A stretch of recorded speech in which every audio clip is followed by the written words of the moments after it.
किसी गांव में एक गरीब व्यापारी अपने गधे के साथ रहा करता था। व्यापारी का घर बाजार से कुछ दूरी पर ही था। वह रोज गधे की पीठ पर सामान की बोरियां रखकर बाजार जाया करता था। व्यापारी बहुत अच्छा और दयालु इंसान था और अपने गधे का अच्छी तरह ध्यान रखता था। गधा भी अपने मालिक से बहुत प्यार करता था, लेकिन गधे की एक समस्या थी कि वह बहुत आलसी था। उसे काम करना बिल्कुल अच्छा नहीं लगता था। उसे सिर्फ खाना और आराम करना पसंद था। एक दिन व्यापारी को पता चला कि बाजार में नमक की बहुत मांग है। उस दिन उसने सोचा कि अब वो बाजार में नमक बेचा करेंगे। जैसे ही बाजार लगने का दिन आया, व्यापारी ने नमक की 4 बोरियां गधे की पीठ पर लादी और उसे बाजार चलने के लिए तैयार किया। व्यापारी गधे के आलसीपन के बारे में जानता था, इसलिए गधे के न चलने पर उसने गधे को 1-2 बार धक्का दिया और गधा चल पड़ा। नमक की बोरियां थोड़ी भारी थीं, जिस वजह से गधे के पैर कांप रहे थे और उसे चलने में मुश्किल हो रही थी। किसी तरह गधे को धक्का देते हुए व्यापारी उसे आधे रास्ते तक ले आया। व्यापारी के घर और बाजार के बीच एक नदी पड़ती थी, जिसे पुल की मदद से पार करना पड़ता था।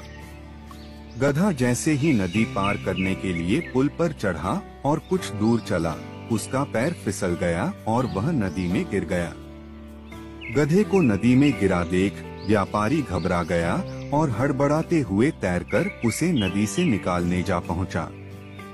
व्यापारी ने किसी तरह अपने गधे को नदी से बाहर निकाल लिया।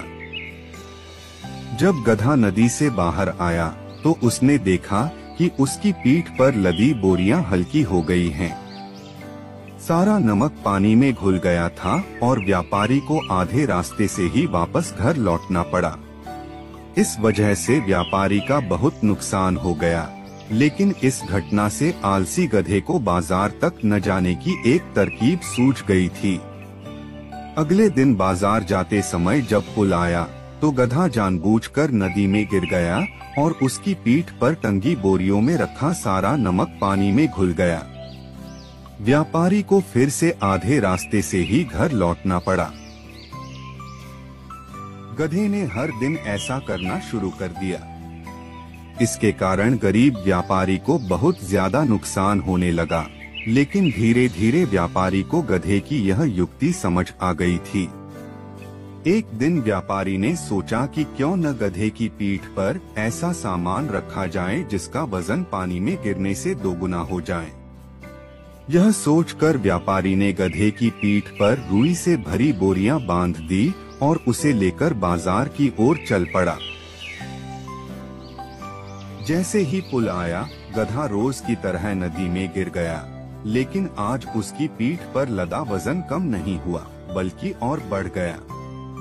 गधा इस बात को समझ नहीं पाया। ऐसा अगले 2 से 3 तक होता रहा। आखिरकार गधे ने हार मान ली। गधे को अब सबक मिल चुका था। चौथे दिन जब व्यापारी और गधा बाजार के लिए निकले तो गधे ने चुपचाप पुल पार कर लिया। उस दिन के बाद से गधे ने कभी भी काम करने में आलस नहीं दिखाया और व्यापारी के सारे नुकसान की धीरे धीरे भरपाई हो गई।